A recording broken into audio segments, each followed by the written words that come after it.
Hola, muy buenas, soy Elena Martínez de La Hidalga Rodríguez, soy enfermera especialista en pediatría, conocida en Instagram como Rescateir, y hoy os voy a hablar sobre las consultas de urgencias pediátricas más desconocidas. ¿Qué es lo que vamos a ver? Vamos a hablar sobre urgencias que a priori parecen graves, pero que suelen ser lesiones de fácil solución. Urgencias que, a pesar de que son poco conocidas, son más habituales de lo que pensamos. Y urgencias en las que es necesario que instruyamos a la población para que no generen excesivos miedos ni preocupaciones, sobre todo por parte de los padres. Vamos a hablar lo primero sobre la sinovitis transitoria de cadera. ¿Qué es esto? La sinovitis transitoria de cadera es una artritis inflamatoria de cadera que suele ser la causa más común de cojera no traumática en la edad pediátrica. Los papás normalmente nos suelen referir que su hijo ha empezado a cojear sin motivo ninguno y que no son capaces de que anden normal.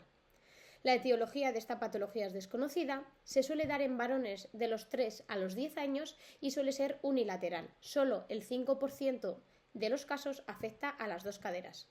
¿Cuál es la clínica de esta patología? Bien, es una cojera, como hemos hablado, de aparición brusca. El dolor suele ser referido en la ingle, aunque hay un 20-30% de los casos que también en el tercio medio del muslo o en la rodilla, y que habitualmente los papás nos cuentan que unos días antes el niño ha tenido una infección vírica. Bien, ¿cómo diagnosticamos esta patología? Pues lo que vemos en la exploración es una limitación que es dolorosa a los últimos grados de flexión, ¿vale? Suele ser transitoria, en una semana se ha curado y las alteraciones ecográficas suelen tardar como 4 semanas en resolverse, por lo que no se recomiendan hacer, ya que en una semana el niño o la niña debería estar bien.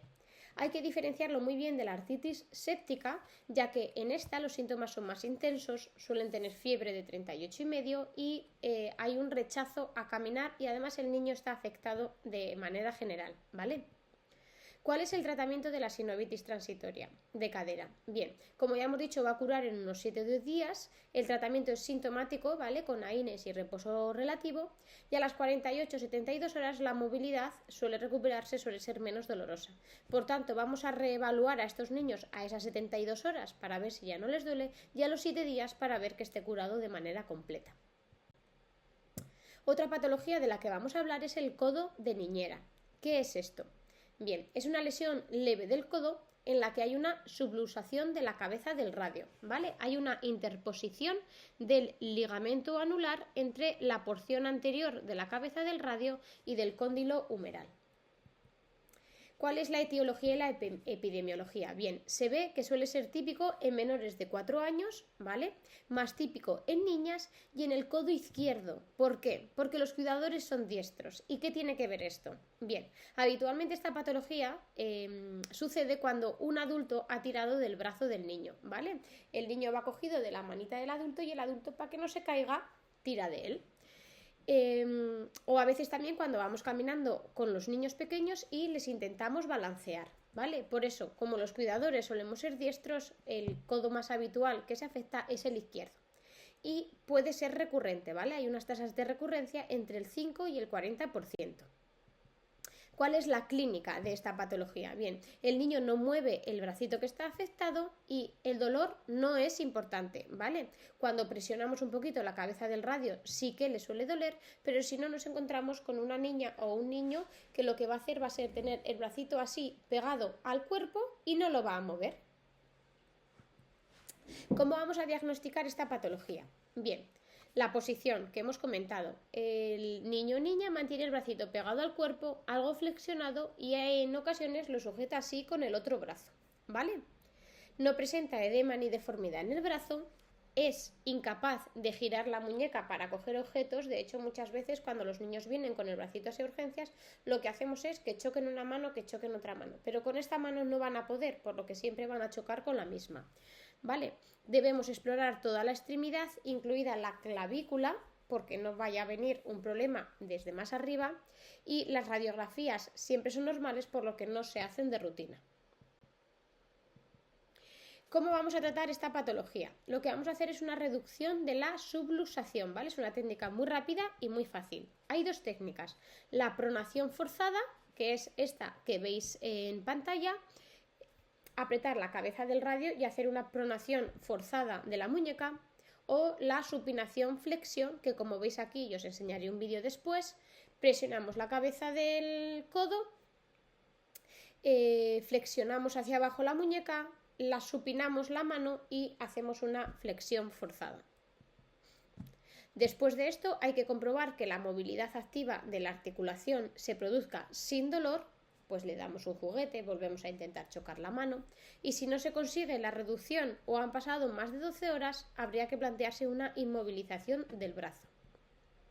¿Cómo podemos prevenir esta patología? Pues hay que enseñar a los papás el mecanismo de acción y que siempre que tengan que levantar a un niño no lo hagan de la manita, sino que lo hagan por debajo de las axilas.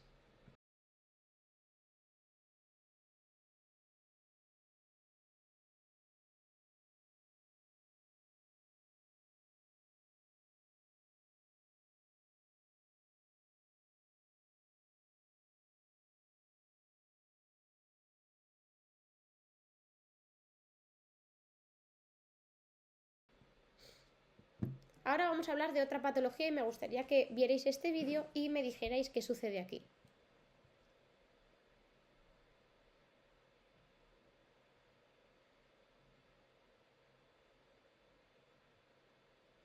El niño parece que está llorando, ¿vale? De repente se le ponen los labios moraditos,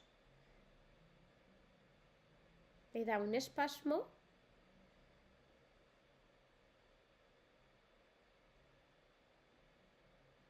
Se queda unos segundos sin respirar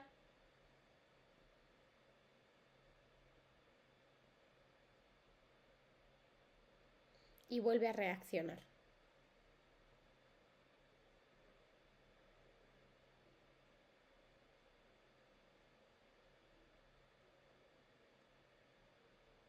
Ya recupera el colorcito en los labios. Bien, ¿qué es lo que ha sucedido aquí? Pues esto es lo que llamamos espasmos del sollozo. ¿Qué es esto del espasmo del sollozo? Bien, es un cuadro que es benigno, que es muy frecuente en la infancia y que no produce daños ni a corto ni a largo plazo. Lo que sucede es que hay una privación de la respiración tras un lloro o un susto, ¿vale? Es una patología que asusta mucho porque de repente los papás, como habéis visto en el vídeo, ven a su hijo morado, ven que no respira, ven que se queda como un ratito ausente y les asusta mucho. Tenemos dos tipos de espasmos. El espasmo de sollozo cianótico, que es el que habéis visto, ¿vale? Tras un enfado, habitualmente o los niños se han caído o a los niños no se les ha dado algo que quieren, entran en cólera, empiezan a llorar y es cuando sucede esto, ¿vale? Se pone morado, se pone rígido y a veces, si dura más de 10-15 segundos, podemos evidenciar algunas sacudidas o convulsiones. Y tenemos el espasmo del sollozo pálido, en el que tras un susto o sobresalto, el niño en vez de ponerse morado rígido, se pone blanco. Bien, la etiología y epidemiología del espasmo del sollozo. Hay una prevalencia de un 27%, ¿vale? Y solo un 0,1 o un 4% de los casos es grave. Por eso decimos que es un cuadro benigno que no produce daños. Suele darse entre los 6 y los 12 meses de edad. Y solo un 15% empieza antes del 6.º mes de edad. Y ya en la etapa neonatal es muy raro que se presente. Desaparece habitualmente entre los 3 y los 4 años y es muy raro que suceda por encima de los 6. Y se ha visto que hay una asociación familiar. Hasta un tercio de los niños tienen antecedentes familiares de que papá o la mamá ha tenido espasmos del sollozo. ¿Cómo tratamos esto? Pues no hay que tratar nada, ¿vale? Simplemente hay que mantener la calma, suelen ceder espontáneamente sin necesidad de hacer nada. Sobre todo es muy importante que instruyamos a los papás sobre lo que no tienen que hacer porque puede ser más perjudicial. No tienen que agitarle, no tienen que golpearle, no tienen que hacer una respiración boca a boca ni ninguna otra maniobra de reanimación, ¿vale? Solo mantener la calma y esperar unos segundos. ¿Cuándo sí deben consultar un servicio de urgencia porque no entra dentro de la normalidad? Pues si es un niño menor de 6 meses, si tarda más de 5 minutos en recuperarse o si el niño no le vemos normal después del episodio.